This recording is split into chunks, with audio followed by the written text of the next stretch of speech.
मैं परमेश्वर का धन्यवाद देता हूँ इस अच्छे समय के लिए प्रभु ने जो हमें दिया है। आज के वचन मनन के लिए आइए लूका रचित सुसमाचार पहला अध्याय उसका 28वां वचन।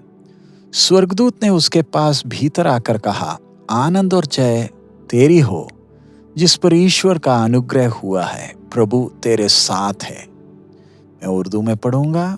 लूका की इंजील पहला अध्याय 28वां वचन। और उस फरिश्ते ने उसके पास अंदर आकर कहा, सलाम तुझको जिस पर फजल हुआ है, खुदावन तेरे साथ है। परमेश्वर के योजना के अनुसार परमेश्वर का निश्चित समय आ गया कि उद्धारकर्ता मनुष्य का स्वरूप धारण करके दास के रूप में इस संसार में आने वाला है।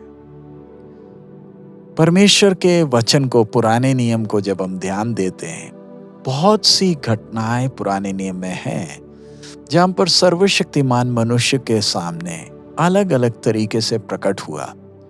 लेकिन जो अब होने वाली घटना बाकी सब घटनाओं से बहुत फर्क है। ये जो घटना होने जा रही है मनुष्य के इतिहास को हमेशा के लिए बदल देगी, क्योंकि स्वर्ग पापी मनुष्य के साथ किस तरीके से व्यवहार करने जा रहा है ताकि मनुष्य के लिए उद्धार का रास्ता खुल जाए।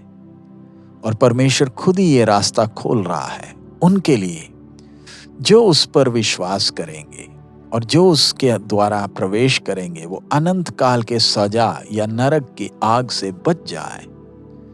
हमारे उद्धारकर्ता ने मनुष्य का रूप धारण किया ताकि हमें एक धर्म देने के लिए नहीं, रिवाज देने के लिए नहीं, त्योहार देने के लिए नहीं, लेकिन मनुष्य की जगह मौत के स्वाद को चख ले।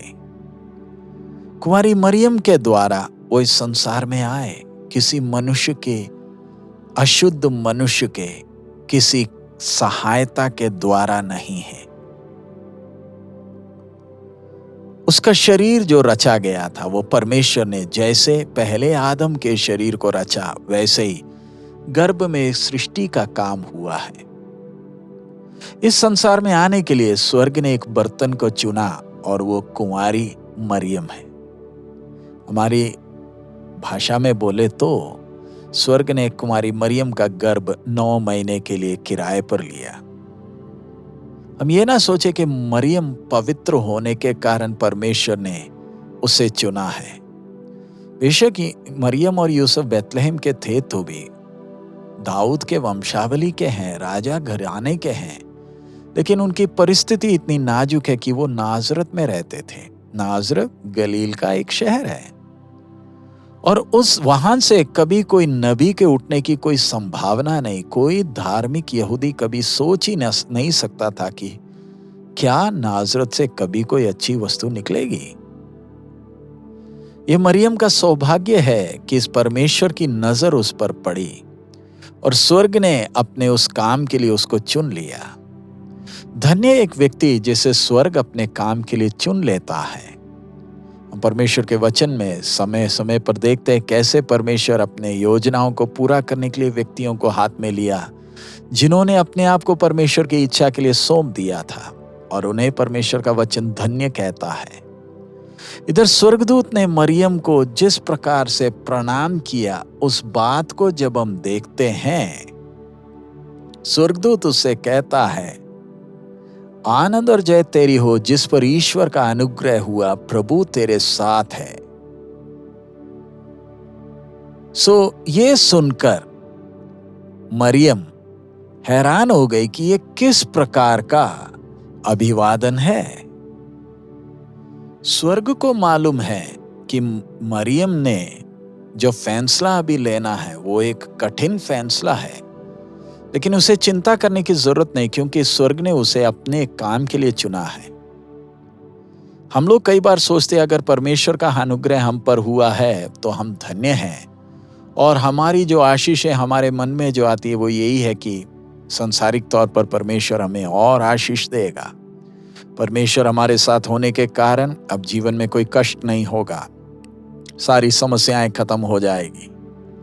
लेकिन इधर आप मरियम के जीवन को जरा देखें। इस अभिवादन के बाद अगर परमेश्वर उसके साथ ना होता तो वो इस सब घटनाओं को सामना कैसे करती? मरियम ने परमेश्वर के शब्दों पर भरोसा किया कि परमेश्वर के लिए कोई काम असंभव नहीं है। उसने अपने आप को परमेश्वर की इच्छा के लिए समर्पित कर दिया। वो कही, देख मैं प्रभु की दासी हूं, मुझे तेरे वचन के अनुसार हो।